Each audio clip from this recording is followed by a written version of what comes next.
Hi guys, this is the Observation Creative Project. It focuses or invites you to observe closely the world around you and represent it as best as you can through drawing. Here are some things you're going to need for this project. First, you're going to need a few of your favorite fruits or fruits that you find interesting the way they look. So here I have lemon and lime, I have an apple and banana and a pineapple. Pineapple is probably the most interesting and fascinating fruit to draw. Then you're going to need a pencil. You can use any kind of pencil. This is a mechanical pencil, a regular number 2 pencil. And here I have some art pencils that I'll show you in a minute why you may want to venture out and buy one of the art pencils. But either pencil will work. You're going to need a little glue stick, or if you don't have a glue stick, you can also use some Scotch tape, an eraser, and a pair of scissors. Oh, and you're also going to need some paper. And here I have absolute regular plain copy paper, something that you would put into your printer, and that's going to work just perfectly fine for our first project. So make sure that you gather all your materials, that you have your favorite fruit, that you have a pencil to work with, an eraser, maybe a sharpener as well so you can keep your pencil sharp, and some paper, and let's get started. The regular number 2 pencil is equivalent to an art pencil that has a marking over here as HB. Here I chose some softer pencils, so if you see right here, the pencil has a marking and it says 2B and 6B. These pencils are going to look a little bit darker than the regular number 2 pencil when you use them to shade. It's a much softer lead, and the 6B is going to look even darker. So you can see the difference. So if you have the possibility and interest, go to an art store and just pick up 1 or 2 pencils that either 4B, 2B, 4B, 6B, something like that. 6B, 8B are the softest. So on the scale of pencils, it will be HB in the middle, 2B, 4B, 6B, 8B, sometimes there's 9B as well, and 2H, 4H, and as it goes this way, the lead becomes harder and the pencil draws lighter. And as the marking goes this way, the pencil is softer and the lead is softer and the marking of the pencil is darker. Right. So now that you have your pencil, we're going to start by taking a look at this apple. And what I'd like you to do when artists look at something, it's as if they have never seen this object before. Because if you just look at it and say, I'm going to draw an apple, you're not actually drawing this apple that you're seeing, that you're holding in your hand. So hold your apple, make sure that it's illuminated nicely so you can see the shape very well, and take a close look at the overall shape of the apple. You could say an apple is round, but it's not exactly round. It looks like it's wider towards the top, a little bit narrower towards the bottom. So when I first sketch in my shape, and I'm going to use light lines. I'm going to use my lines a little bit darker so you could see, because as I'm seeing in the camera, it's hard to see. So maybe something like this. And when artists begin to draw first an object, the lines are not necessarily solid or dark or continuous, because the process of drawing is the process of change. As you draw, you may notice more things. Like for example, if I draw this shape right there, but I just noticed if I look a little bit closer at the apple, that right here there's a kind of a slant, and then it protrudes and it comes down more like that in its shape. And then right here I noticed that there's a similar thing where the lower part is straighter and the upper part is more rounded.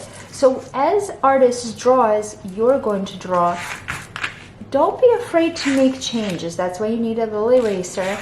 Doesn't matter what kind of eraser, just as long as it erases, even if you use just the back of your pencil eraser. And be ready to make changes and continue to look at the apple with more and more attention. By the time you have drawn this apple, you should know every little crevice, every little turn, every little kind of particular aspect that makes this apple completely unique, right? So even though I'm starting with a sort of an oval shape, now I'm looking in a little bit more detail at the different parts. Here I see this side going up taller and this side coming down a little bit lower. Then I notice that there's a place that where the stem comes from, you know, maybe something like this. And I just see it as a line, and I see it as an opening here. And I also see the stem. And the stem is usually straight, but this stem is not straight at all. It's actually kind of like a little bud, and it goes at an angle and becomes wider and thicker as it comes out of the apple. So you can see it's starting already from an oval to begin to look like an apple, just a little bit. Now I also want to look at the very bottom because it's not exactly straight. It actually has also a little bit of these bumps right there. So the more attentive your eye is, the closer you look, the less you assume about this apple, the better your drawing will become. So you don't necessarily need to have skills. You just need to awaken your attention in your eyes and how closely you look at something. So continue until you have a shape that you're pretty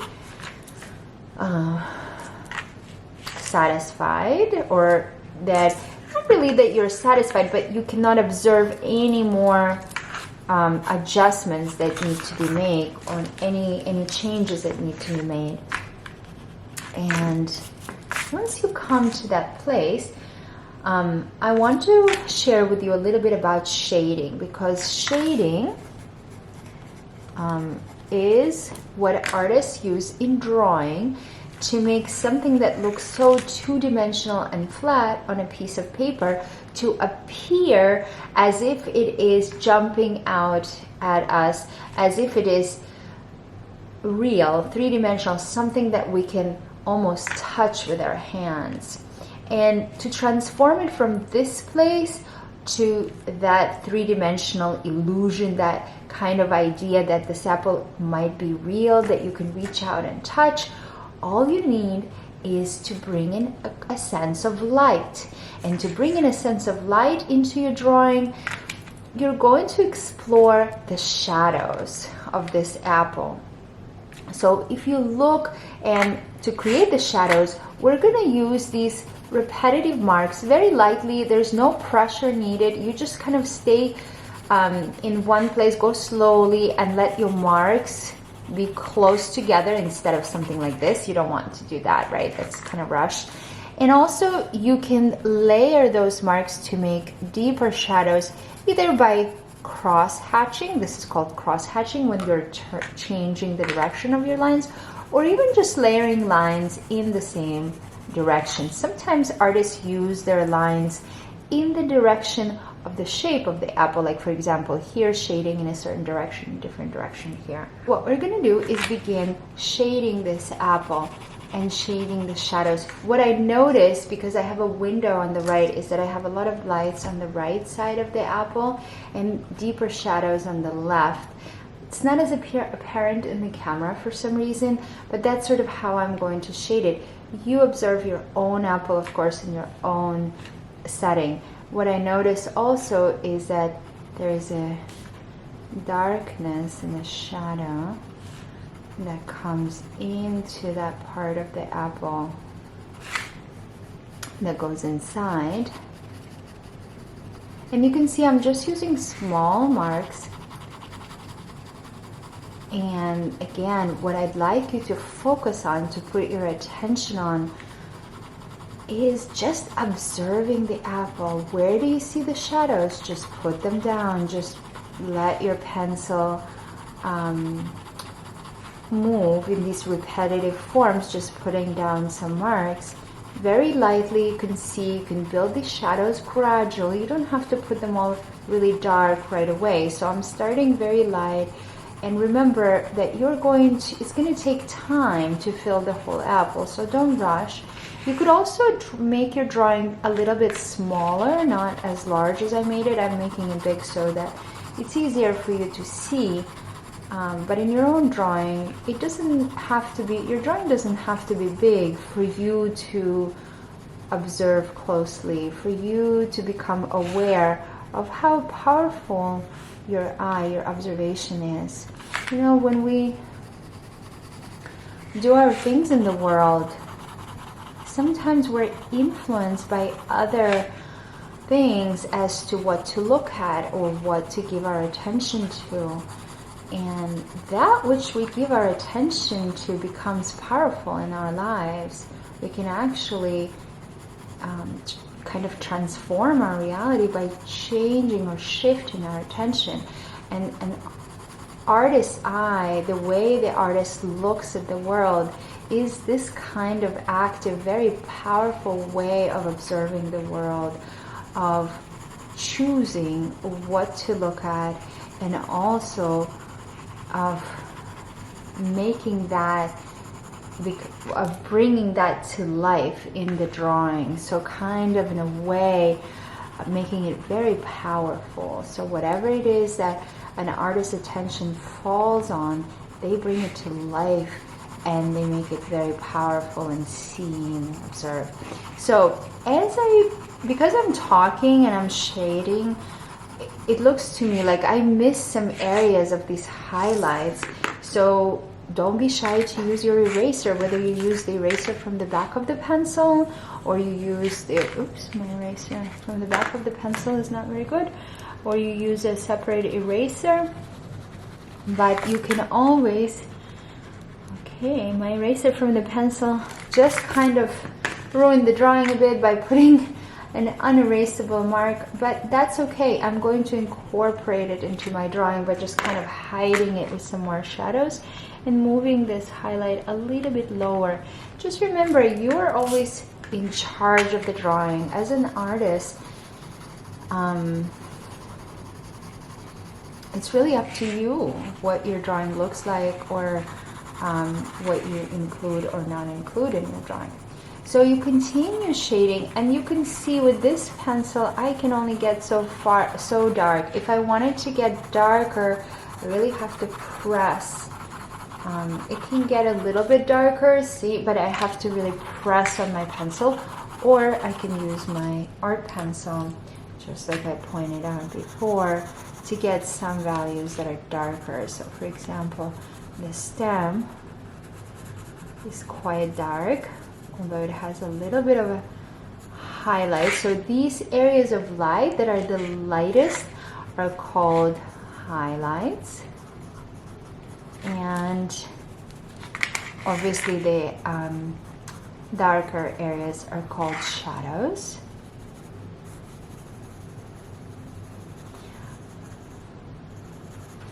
Now, artists love to observe the way the light plays with forms and objects in the world, and so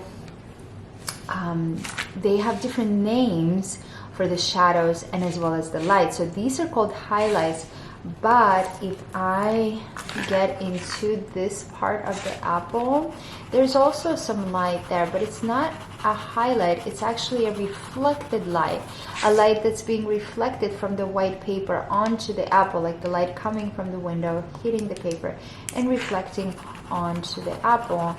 And so it is called reflected light.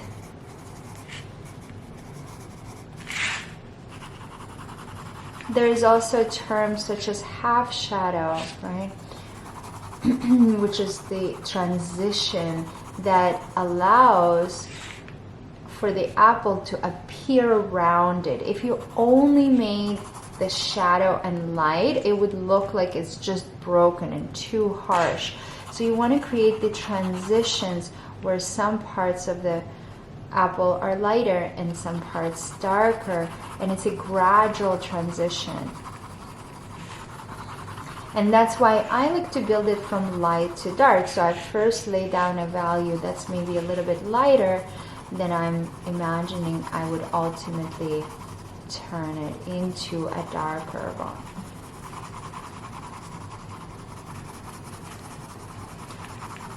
You may want to play some music while you're doing it so that you can kind of enjoy the process. If you get too if you think too much about finishing or getting it done, you're actually going to miss the entire experience, right? So it's going to feel kind of rushed and you're not going to enjoy it. So take your time and enjoy it. If you've had some experience drawing, play with your lines, play with your values. If you haven't, it should be fun to make it like a little bit of a magic, to make this flat piece of paper begin to appear as an object, as something that's dimensional, something you can touch or imagine holding in your hand, or even imagine like how juicy it is and what it would taste like, right? So there's a little bit of magic in drawing, in making something appear out of nothing. So I really like the look of the lines in these pencil drawings, but if you really want your drawing to be smooth, there's these kind of blending sticks. They're very inexpensive, just a couple of dollars. They're smaller and bigger, and it's just rolled paper really. So when you move it, this blending stick has a little bit of charcoal on it, so it's going to be make it a little darker, but you can, when you move it over the lines that you've created, it kind of blends everything together to make your shading appear very, very smooth. So you can see it's a different look. But you can also use your finger to do this, or even just rolled up paper towels and tissues. So I'm going to show you how to draw a pineapple, because it's a fun fruit to draw, but a little bit more difficult because it has some of this geometry and all these different parts that make its body. So I'm going to lay it down here. There we go, so you can sort of see it. And I will turn my papers vertically.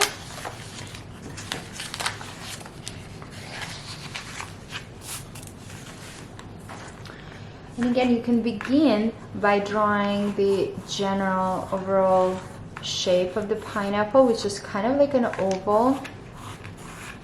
You can see. You can also, yeah, let's draw the whole pineapple. And it's kind of like an oval, and from the top are the leaves, right? But this oval also, in my pineapple, each pineapple is going to be different, is a little bit wider towards the bottom than it is on the top. And the leaves, an easy way to draw the leaves is just start with one or two, like so, and they're pointed, sort of triangular shapes, and then the other leaves begin behind those leaves. So there's my leaf, I'm just going to start between there and add more leaves, and every leaf is a little bit bigger, but they don't have to be the same. You could make some a little wider and some narrower, but as they go up they become longer and bigger and so forth, right? There's more details that you can draw, so those of you that have some experience, there's some leaves that their edges, their corners are a little bit bent like that, so you can add that into your drawing if you'd like. Now, to make your kind of tessellation on the pineapple, an easiest way to do it is through diagonal lines going in one direction and then diagonal lines going in the other direction. Although I don't know if I'm really going to get very good shapes. I may have to add some shapes into. Yeah. But it's a bit of a tessellation where the rounded or kind of diamond-shaped pieces fit into each other inside the pineapple.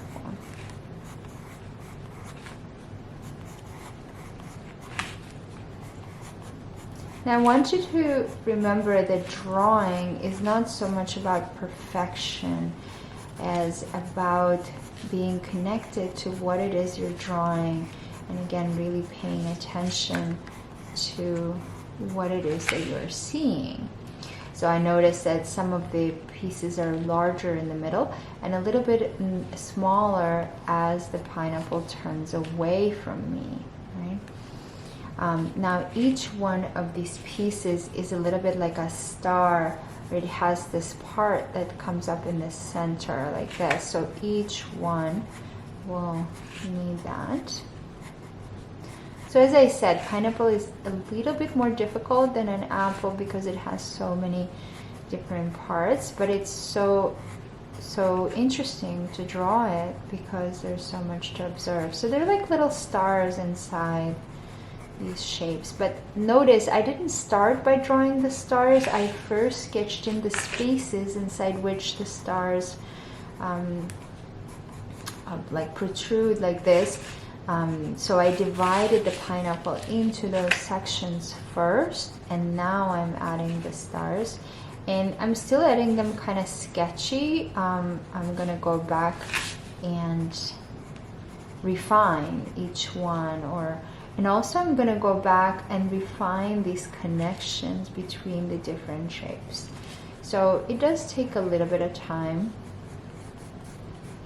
but so much to see in the pineapple, to see like the wrinkles and the way that the different parts kind of come together and are squeezed together, the way these parts make the bigger form of the pineapple. It's such a journey to draw a pineapple, almost like you are traveling into lands that maybe you haven't been to before, because maybe you haven't paid attention to a pineapple to such a degree, like where you actually looked at the shape of every one of these, I don't even know what they're called, every one of these cells of the skin of the pineapple.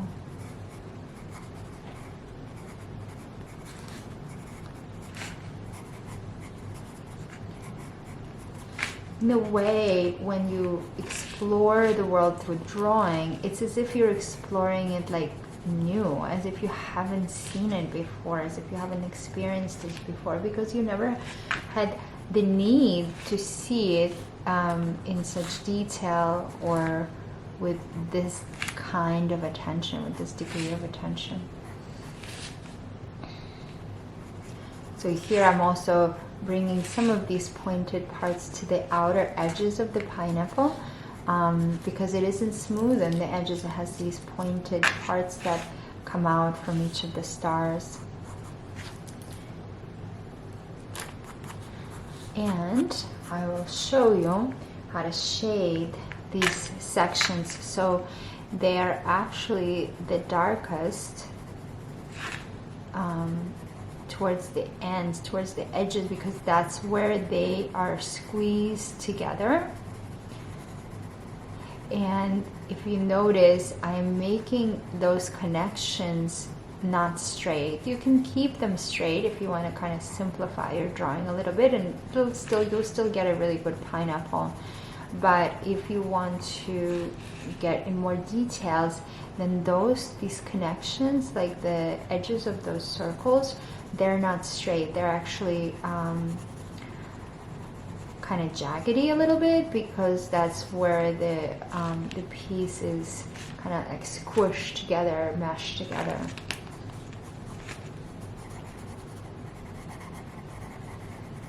Intertwined, they're kind of intertwined in those places, like fingers intertwined.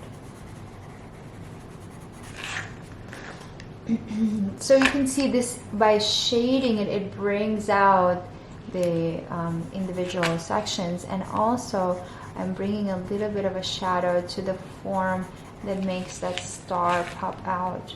So again, I'm working on the edge, bringing in the shadow of the star, and around to the other edge. And just continue this way. Now you may add anything else that you notice in the pineapple, any other little details or textures that you see in there, you may notice it and bring it in. And again, just like in the apple, you also, if you have a darker pencil, or you can press more on your regular pencil, is that you can bring a little bit more dark in a few places to give you those transitions. And the leaves, in the same way, I'm going to shade darker where they kind of go behind the other leaves, and a little bit lighter towards the tip. But in your case, you know, again, you just have to observe. Maybe in your case, the tips, I see some of the tips darker also because they're a little bit like damaged. So I would want to bring that in as well.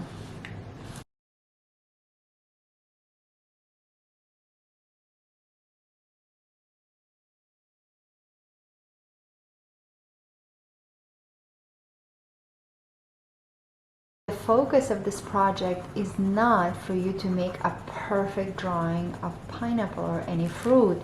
It's really for you to engage in this process of creating something, bringing something to life on a piece of paper out of this process of observing, of looking closely at something. And your drawing will be good if you look closely at something. I can promise you that. Even if it doesn't look like something that you expected it to look, or even if it doesn't even look like the fruit that as you expected it to look.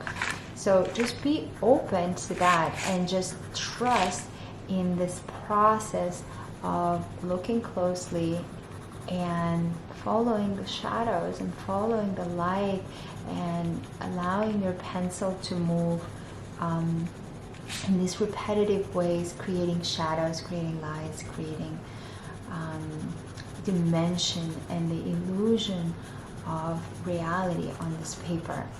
Drawing this orange, I didn't even realize that these sections of the orange begin to look like canyons in here as they fall down inside. They remind me of the Grand Canyon. And I never thought of a little orange containing a canyon inside.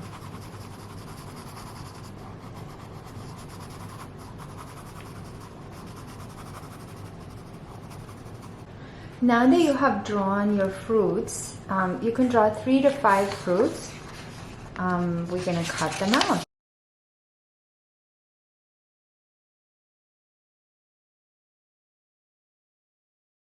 Now that you've cut them out, you're going to arrange them on a new piece of paper, preferably a larger piece of paper, but if you don't have a larger one, you can also use this smaller one. Maybe this would look better vertical.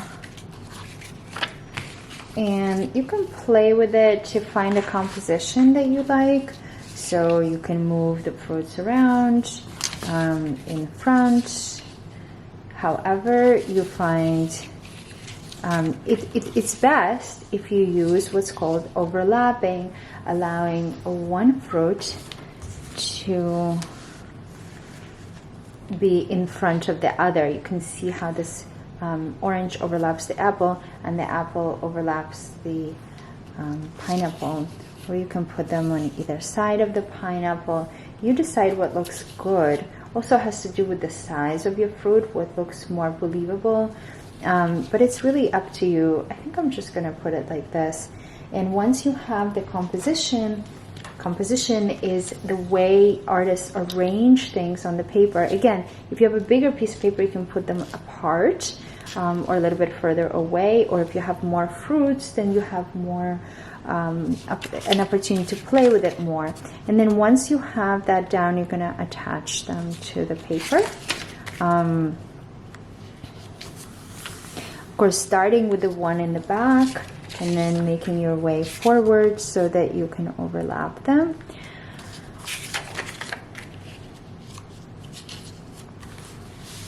And again, finding the most interesting ways that look interesting to you. And then we're going to add another element, and that is, those are called cast shadows. They're called cast shadows. And they will be darker than any shadows on the fruit itself, and they will all go in the same direction. So for example, if the apple, I'm drawing the shadow going to the left, I'm going to also draw the shadow for the orange going in the same direction. Now in my case, the light is coming from the window on the right, so all my shadows, cast shadows, are going to go to the left. And the pineapple, it's not really, we won't really see it, it'll be kind of behind here is the shadow from the pineapple. It'll go more in the back. But if in your case you see it, you can put it there. You can play with shadows. You can even add another shadow back here from the pineapple, as if there's a wall behind. You can add a little bit of a space, and if you wanted to, you could also add a shadow that the pineapple would be casting onto a wall, if you would like. I'm making that shadow much lighter because imagining that it would be, the wall would be a little bit further and the shadow won't be as strong as the shadow underneath. You can see my marks aren't ideal, so I will use my tool to smooth and soften the shadow. And you can see the shadows kind of resemble the shapes of the objects that cast the shadows. So here I'm using that form of the pineapple to show that shadow. And that's it. And you would take a photograph of your finished piece. And also, I would like you to answer some questions that I posted in the class. Please enjoy this, have fun, and take a look at the fruits that you have in a way that you've never looked at them before. I just wanted to show you a drawing I made when I was 15 using the same technique, just a little bit different objects. You can see these paintbrushes and a tube of paint and a picture frame, some cloth, and a vase. But using the same marks and shadows and highlights, creating an illusion as if something is actually there.